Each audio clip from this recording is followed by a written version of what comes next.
Good morning mga idol. So yung mga idol, nakita nyo ba yan? Yan. Yung baba na yan mga idol.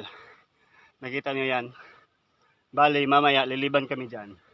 Ang ikot namin ay doon. Doon yung ikot namin mamaya.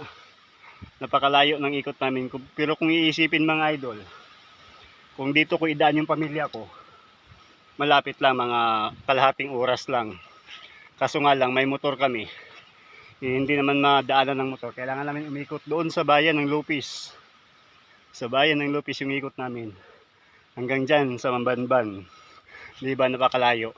Yung biyahe siguro namin yan mga 1 oras at kalahati. Kasi hindi naman gaano mabilis yung biyahe namin. Gawa lang may 2 bata kaming kasama. Kaya dandahan lang. Kalain yung mga idol, ang layo, di ba? Ang layo ng ikutin. So hanggang dito lang mga idol. Maraming salamat po talaga sa suporta niyo. Bye-bye! Enjoyin lang ang kahirap.